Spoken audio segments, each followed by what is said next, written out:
Pengaruh undi daripada golongan muda sendiri, bagaimana? Adakah memberi impak kepada keputusannya nanti? Kan? Adakah golongan muda ini dah bersedia untuk turun mengundi? Okey, itu dia sedikit sebanyak persoalan yang perlu kita perhalusi. Bukan kami yang akan mendapatkan jawapannya. Pastinya kita nak dapatkan daripada pakar bagaimana sebenarnya kita perlu fahami tentang pengaruh undi golongan muda ini bersama dengan Tuan Mujibu Abdul Muiz, Fellow Kursi Institusi Raja-Raja Melayu UiTM. Sekali lagi bersama dengan kami. Terima kasih menerima jemputan kami kali ini. Sama-sama. Okey. Ya, Encik Mujibu, seperti soalan saya yang pertama tadi, adakah golongan muda ni sebenarnya dah bersedia untuk mengundi? Baik, ini barangkali satu soalan yang retorikal, ya, kerana persediaan pendedahan itu berkait rapat.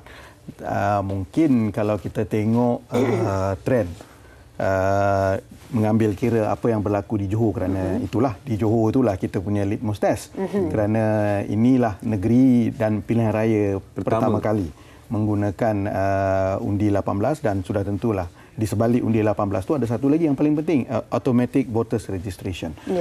Secara kesimpulan yang kita boleh dapati di Johor ini jelas pada ketika itu peratusan pengundi muda itu sangat rendah, dan apatah lagi kalau kita bercakap tentang peratusan keluar mengundi secara umum juga memang sangat-sangat rendah daripada peningkatan 2.5 juta tu daripada 1.8 juta pada PRU 14 meningkat kerana pertambahan undi tadi tu kepada 2.5 juta tu, yang turun mengundi itu sekitar 1.4 juta dalam 54%, dan daripada 54% tu tak sampai separuh pengundi muda.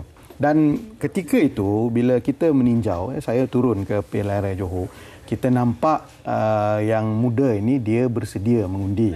Kalau kita bahagikan kepada range umur tu 18-21 ni paling tinggi. Maknanya yang baru 18 tahun dan berumur 21 tahun, pada ketika dulu 21 tahun baru layak mengundi. Kali ini 18, 19, 20, 21 tu golongan ni yang paling tinggi. Tapi malangnya bila mereka turun mengundi pada ketika itu, kesedaran tentang mengundi, dia jadi macam excited dan takut. Promotion tu.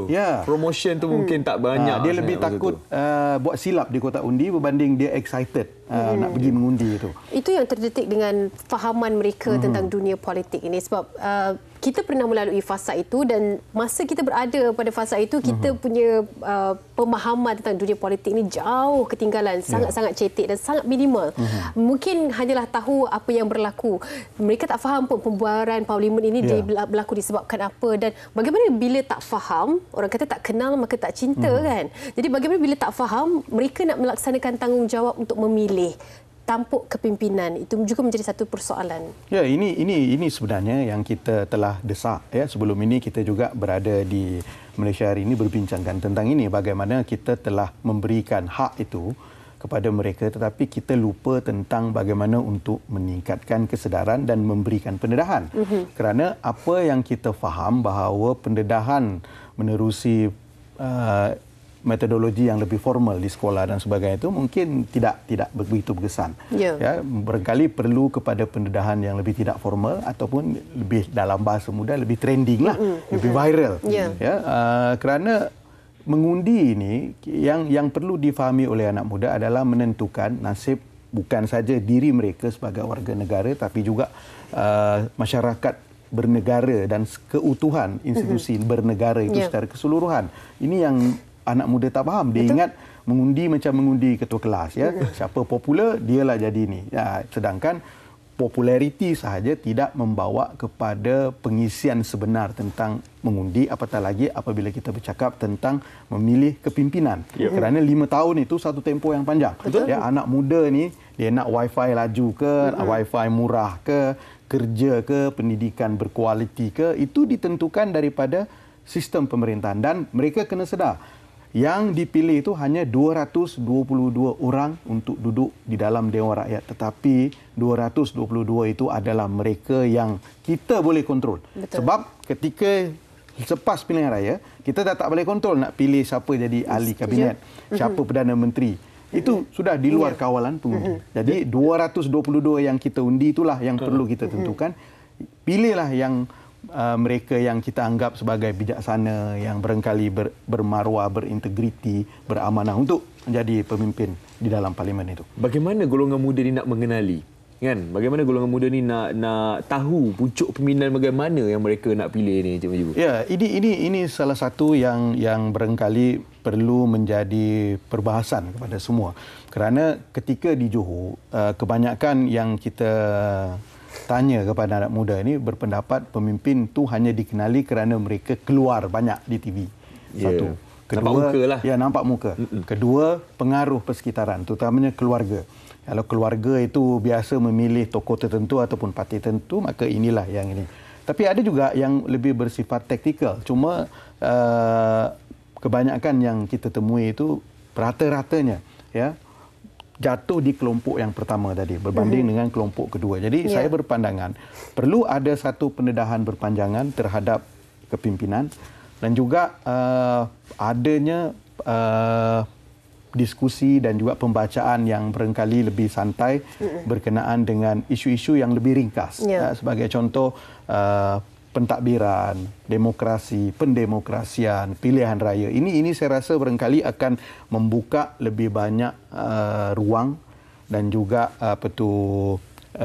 membuka view kepada anak muda ni tentang keseluruhan itu dan seterusnya membawa kepada minat untuk mengenali lebih dalam berbanding mengenali seseorang tokoh itu atau parti itu secara surface saja. Saya rasa ini penting di dalam perkara yang boleh itu mempengaruhi keputusan mereka.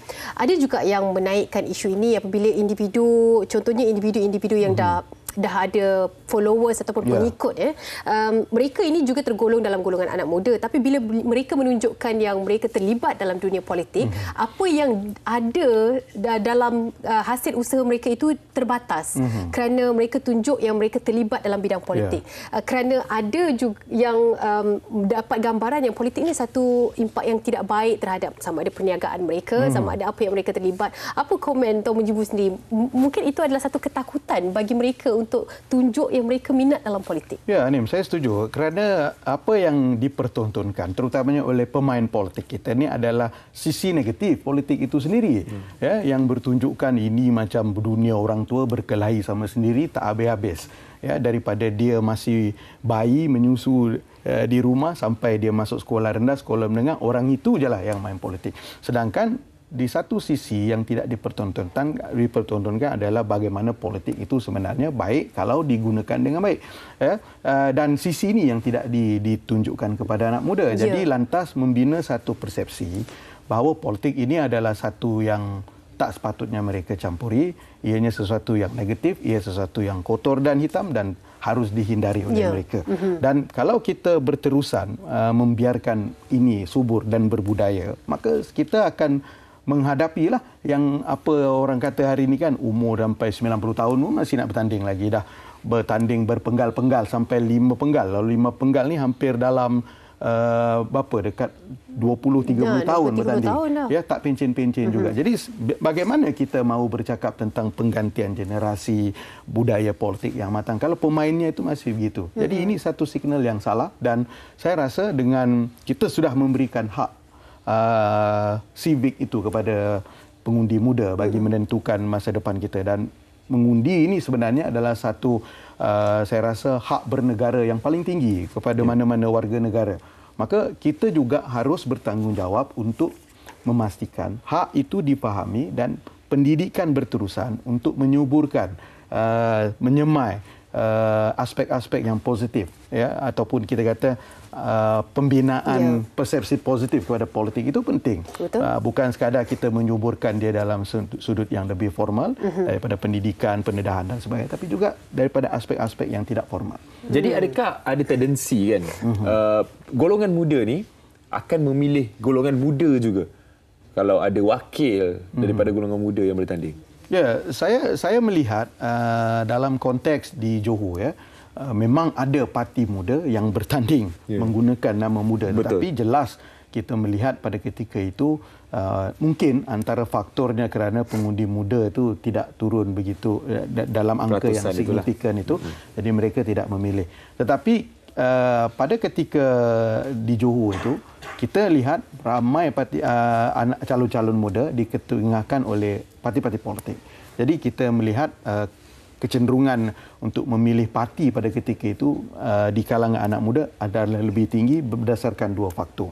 Satu, mereka sudah biasa melihat parti ataupun calon itu, dan kedua sudah tentulah pengaruh keluarga itu sendiri. Tapi harus diingat di Johor itu pertambahan itu hanya sekitar dalam 700,000 pengundi. Daripada 1.8 naik kepada 2.5 ya. Mungkin sekitar itulah 700,000 pengundi. Tapi pada kali ini hampir 6 juta pengundi. Dan saya sering seperti mana soalan tadi kan, it's a rhetorical question. Apakah mereka ini sedar atau tidak? Ya, walaupun kita sudah biasa dengan trend anak muda yang anti-establishment tetapi gerakan senyap anak muda di bawah ini kita tidak tahu.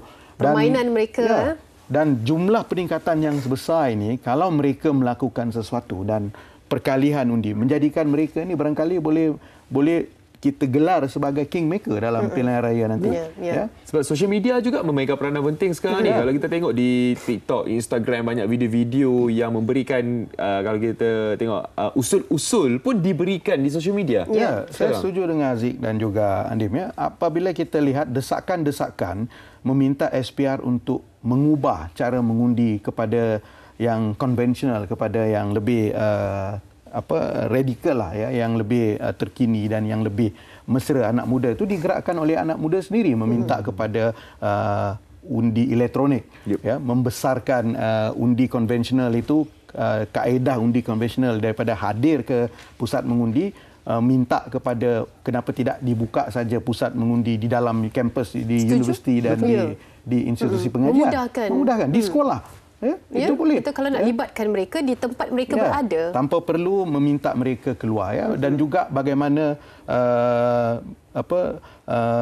mengambil kesempatan kepada institusi-institusi dan juga premis-premis kerajaan seperti pejabat ataupun kita kata pejabat pos contohnya kan, kalau undi pos itu boleh diluaskan, maka anak muda yang bekerja di Kuala Lumpur, anak muda dari Sabah dan Sarawak yang bekerja di Semenanjung, begitu juga dengan mereka yang bekerja di Sabah dan Sarawak, tidak perlu pulang, boleh mengundi di situ. Kalau mereka betul-betul ikhlas mau engage dengan anak muda dan mahu benar-benar memastikan peratusan turun mengundi itu, kalaupun tidak boleh capai 83% seperti mana PRU 14, sekurang-kurangnya boleh capai 70% berbanding pada PRN Sabah Melaka di Johor. Kita tengok turun daripada 57 turun kepada 56, dia turun kepada 54 di Johor. Ini satu isyarat yang baik dihantar oleh anak muda, dan saya rasa mereka yang bertanggungjawab untuk menguruskan pilihan raya ini perlu memikirkan dan engage dengan permintaan ini. Baik. Itu dia sedikit perkongsian, dan mungkin sebagai pengakhiran perbincangan kita tahu yang Parlimen diminta untuk dibubarkan dan ada 12 menteri yang mengusulkan tentang keadaan ini, dan ini menunjukkan kegoyahan dalam politik kita juga, ketidakpercayaan pada institusi Perdana Menteri itu sendiri. Bagaimana kalau kita ni sebagai anak muda melihat kepada senario ini, kepercayaan, kegoyahan kita juga turut berlaku? Adakah kita sendiri sebagai anak muda perlu ada mentaliti yang aku akan ubah keadaan itu, ataupun kita melihat perkara itu kita perlu jauhi? Saya rasa di akhir perbincangan kita ini, anak muda yang sedang menonton rancangan kita pada pagi ini harus memikirkan bahawa negara ini adalah milik kalian. Masa depan negara ini berada di tangan kalian.